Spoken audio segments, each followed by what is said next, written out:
Imagine you own a hotel. You pay for the electricity, you pay the cleaning staff to scrub the floors, and you pay property taxes every single day. Right, just a standard overhead. Yeah, exactly. But then you forget to actually list the rooms on any booking websites for an entire month. Oh man, you'd be bleeding cash. Yes! Yeah. You are bleeding cash for an empty building, and it is completely invisible. Well, welcome to Auto News Talk.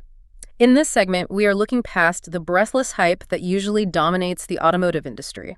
Which is refreshing, honestly. Right. I mean, often all we hear about are massive factory expansions or revolutionary tech or these endless growth-at-all-costs business models. But if you look closely at what is happening on the ground, the industry has officially entered an era of what I can only describe as ruthless pragmatism. Ruthless pragmatism. I like that. It is incredibly accurate. I mean, both buyers and automakers are essentially slamming on the brakes. Yeah. Everyone across the board is hunting for tangible value, extreme efficiency, and very smart resource management. And whether you are shopping for a car, managing a dealership lot, or just watching automotive stocks, the ground is shifting beneath your feet in some really surprising ways. So that is exactly what we are unpacking in this segment of Auto News Talk. It helps to lay out a mental map for the terrain we're about to walk through. Okay, walk me through it. We aren't just looking at isolated market hiccups here. We are tracking a unified, industry-wide pivot. If we follow the money, the true story reveals itself. Right.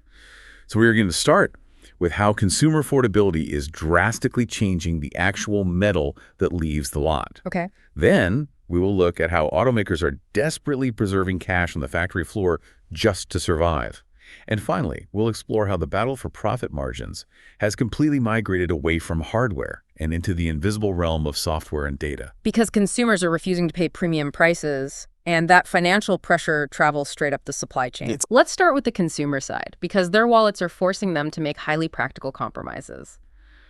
There is a fascinating report on autonewstalk.com looking at the country's largest electric vehicle market, which is California. And California is traditionally the ultimate bellwether for EV adoption. Whatever happens there usually cascades across the rest of the country. Right, exactly. But the data from the first half of their reporting period shows a massive shift.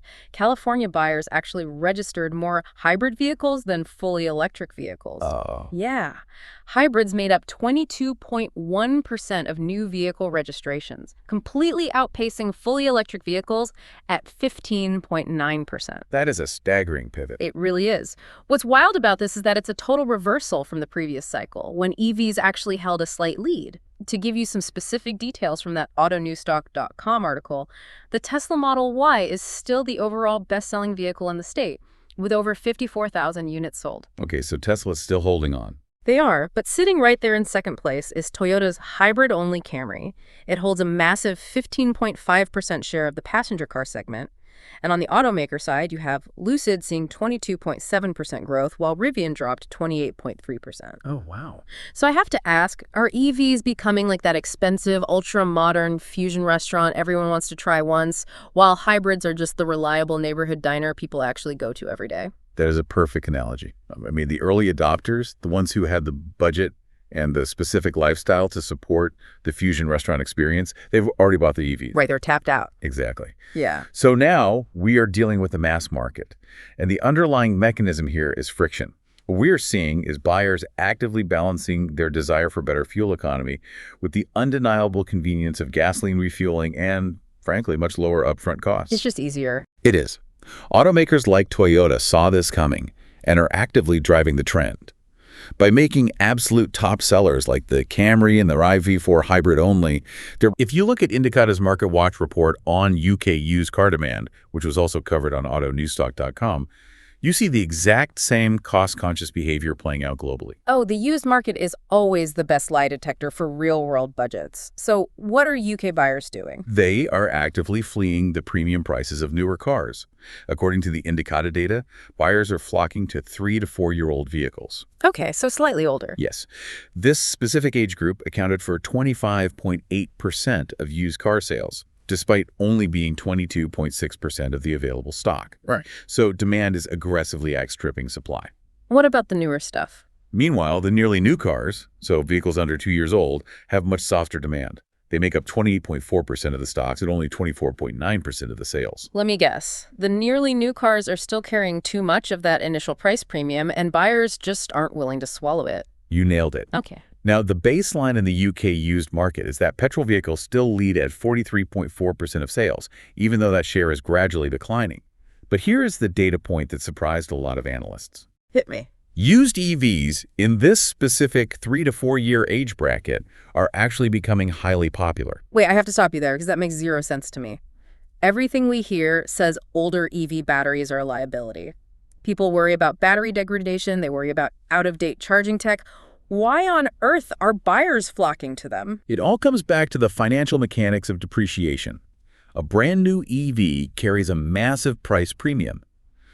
But an EV's value tends to drop off a cliff in those first 2 to 3 years. Oh, right. Yeah, so these 3 to 4 year old EVs have already absorbed that brutal value correction. Yeah. The massive initial depreciation has already happened. Ah, I see.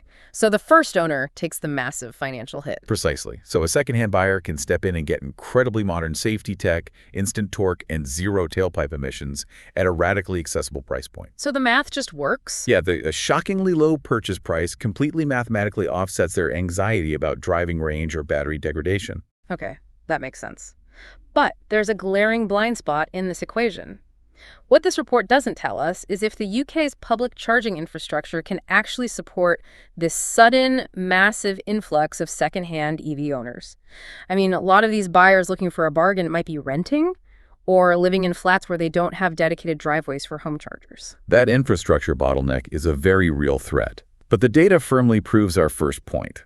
Consumers are dictating the market based almost entirely on affordability. And if consumers are pinching pennies, that financial reality travels straight up the chain. Right. Automakers can't just keep raising prices. Exactly. Automakers can no longer rely on endless price hikes to fund their operations, which is forcing a massive reality check in how they spend their own cash. Which is incredibly hard if you are a younger automaker trying to scale up. There's a report on autonewstock.com regarding Rivian's latest financial maneuvers that serves as a perfect case study for this industry-wide belt-tightening. Rivian is fascinating because they are trapped in that ultra-expensive phase between being a startup and becoming a sustainable legacy automaker. Right. So according to the report, Rivian lowered its capital spending forecast to a range of $1.7 billion to $1.8 billion. That is down from roughly $2 billion. That's a significant cut. It is. But crucially, while they cut that spending, they actually narrowed their expected adjusted loss, and they beat Wall Street revenue expectations, coming in at $1.66 billion. Plus, they're sitting on a healthy cash cushion of $5.3 billion. So they're actively demonstrating financial discipline to the markets. Yes, but here is where I need you to explain the mechanics of this because the math feels like magic.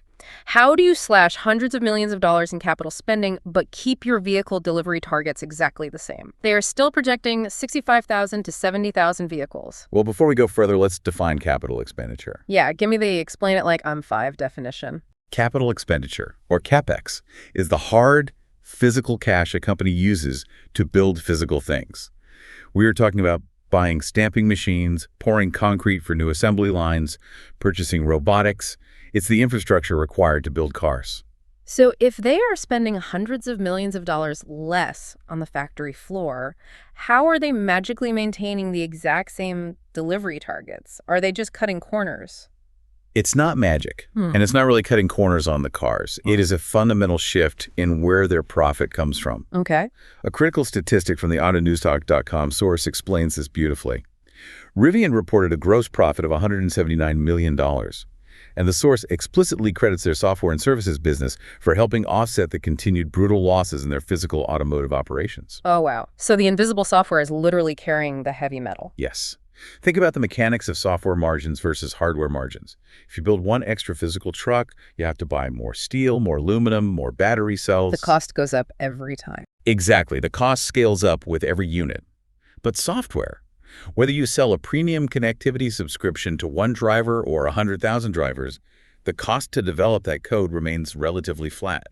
The margins on software are massive. So they are trimming the excess fat in their physical factory expansions, knowing their software revenue can help keep the lights on. That's it. Rivian is attempting a high wire act.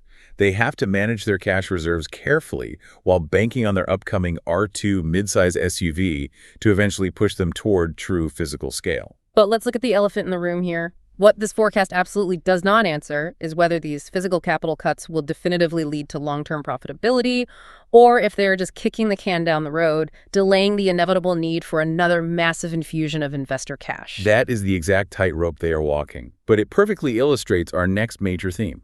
Because physical car margins are so incredibly squeezed. As Rivian is experiencing. Yes, and as Toyota is seeing with buyers demanding cheaper hybrids, the entire industry is turning to digital solutions to stop the bleeding. It is the invisible digital battleground. And this isn't just happening at the automaker level either. It is happening right down on the local dealership lot. I was looking at insights from a spine industry webinar that was covered by autonewsstock.com, and it completely changed how I think about a used car sitting on a lot. Ah, you're talking about the time to list metric. Yes. The webinar pointed out that dealerships are losing staggering amounts of money before a car even goes on sale to the public. It all comes down to slow time to list. Which is such a hidden cost. It really is. This is the period covering when a dealer acquires a vehicle, puts it through reconditioning, waits for the photographer to take pictures, and finally gets the merchandising online. I want to quote Glenn Lundy from the webinar here because this blew my mind. Let's hear it. He stated that a used vehicle costs the dealership about $90 per day just sitting on the lot. $90 a day. That compound interest works against you incredibly fast. Exactly. Another speaker, David Pergison, vividly described these unlisted cars as invisible inventory. Think back to that hotel analogy from earlier. Right, the empty rooms? Yes, it's like paying to heat, clean, and maintain a room, but forgetting to actually list it on the booking website for a month. A 30-day delay means $2,700 in phantom costs per car. And that is just the holding cost. It doesn't even factor in the lost sales opportunities, the depreciation of the asset itself, or the physical real estate that car is hogging on the lot. So how does a dealership actually fix this? The webinar argued that adopting AI-led merchandising tools is the answer, but how does that actually work in practice?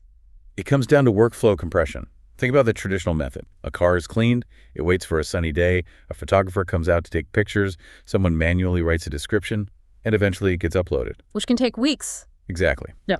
But AI merchandising tools use advanced computer vision. A lot attendant can take a quick photo with a smartphone right there on the lot. Oh, so no professional photographer needed. Nope. The AI instantly removes the messy background, drops the car into a pristine virtual studio with standardized lighting, and uses APIs to instantly push those assets to the dealership's website. So you are basically bypassing the entire professional photography and manual data entry bottleneck. You get the car in front of buyers before aging costs, especially once you push past 45 days, completely destroy your profit margin. Precisely. You are using software to eliminate physical world friction. I do have one major reservation, though. While the cost of the problem is clear, the exact ROI of the solution is a bit fuzzy. What the webinar coverage doesn't explicitly answer is exactly how many days these AI tools consistently shave off the workflow in actual, messy, real-world practice. That is a fair critique. The theoretical savings are massive, but execution is everything. However, the broader takeaway is undeniable. Extreme efficiency is the new profit. And AI isn't just saving money on the dealership lot. Automakers are actively building it into the vehicles themselves to create proprietary value. Which brings us right into the dashboard. Yes. Look at GM's latest announcement, which was also detailed on autonewstalk.com. GM is preparing to launch a native AI assistant that goes significantly beyond the Google Gemini system they currently offer in their newer vehicles. Now, wait a minute. Why spend millions building your own AI if you already have Google Gemini in the car? I mean, I use Gemini on my phone. It handles natural language perfectly. It finds coffee shops. Why is GM trying to reinvent the wheel? Because of the underlying architecture of a vehicle. Anna Santos, GM's Director of Product Management, pointed this out in the report. She said the goal is to combine conversational AI with deep GM vehicle knowledge and OnStar intelligence. Okay, but how are they doing that? They're using an unnamed large language model provider to build a system specifically designed around vehicle hardware. Okay, walk me through the mechanics of that. Why does the hardware matter? Think about what an app on your phone can do versus the car's actual brain. A system like Google Gemini operates in the infotainment screen. It can change the radio or pull up a map. But cars operate on something called a CAN bus. It's an internal network that controls the physical hardware. For safety and security reasons, you do not want a general third-party app having deep access to the CAN bus. Oh, because you don't want an app glitching and suddenly slamming on your brakes. Exactly. But GM's proprietary system will have that deep, secure integration. A prime example Santos gave was a multi-setting KID setting. What does a KID setting actually do in practice? You utter one command to the AI, and because it is natively wired into the car, it automatically lowers the music volume in the rear, changes the rear cabin climate control, adjusts specific seats, and engages the child door locks, all simultaneously based on one context cue. I see. So a general-purpose AI knows how to answer trivia, but it doesn't have the permissions to physically lock the rear doors and kill the back speakers. GM wants to own that deep integration. And this connects perfectly to our overarching theme. Data is the absolute new moat. GM wants to own the proprietary vehicle data. They don't want to just be a shell for Google? No, they do not want to outsource the entire digital relationship with the driver to a giant tech company. They want to build deep vehicle expertise that competitors and big tech simply cannot replicate. It is a massive play for control, though there is quite a bit of suspense left in this autonewsstock.com report. What this doesn't answer is what the system will actually be called, its exact launch date, or the full list of compatible vehicles. We are entirely waiting on the specifics. True, the execution remains to be seen, but the strategic intent is crystal clear. So let's step back and look at the whole board here. We have covered incredible ground, from California showrooms to UK used car lots, right down to Rivian's balance sheets and GM's digital dashboard.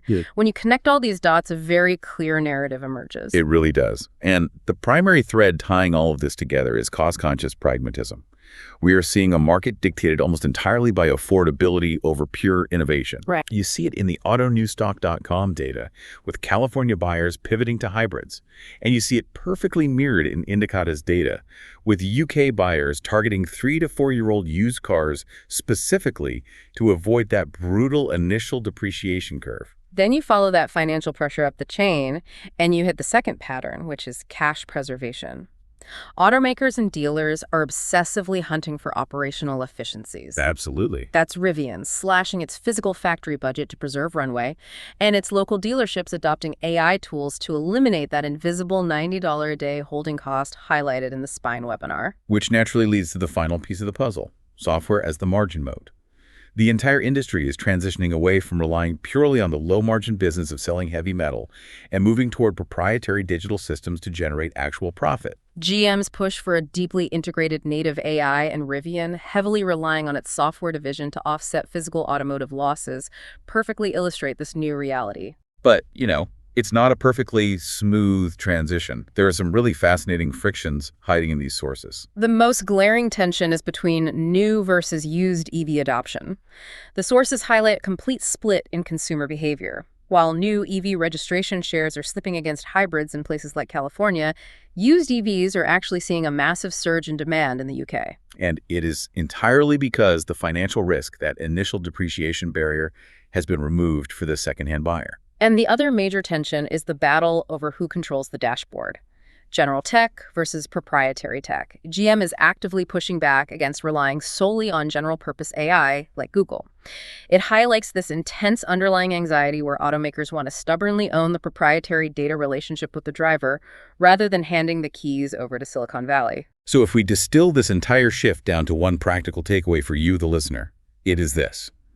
The fundamental nature of value creation in the auto industry has permanently migrated. The battle is no longer just about who can build the fastest, sleekest, or flashiest piece of hardware on the assembly line. It is about who can manage the invisible data most effectively. Whether that data is moving a used car listing through a dealership pipeline days faster, or selling a personalized, deeply integrated AI subscription straight to your dashboard. Exactly. The invisible mechanics of the industry are now, unequivocally, the most important parts. Which brings us to our final thought. The smartest players in the auto industry right now aren't the ones standing on a brightly lit stage making the biggest, boldest promises about a sci-fi future. They are the ones quietly in the background fixing the most expensive, invisible inefficiencies. Next time you get into a vehicle, ask yourself a question. Is the manufacturer ultimately going to make more money off the physical steering wheel in your hands or the invisible stream of data flowing from the dashboard? Thank you for tuning in to this segment of Auto News Talk. Keep an eye on how these digital and practical shifts reshape your very next dealership visit. We'll catch you on the next analysis.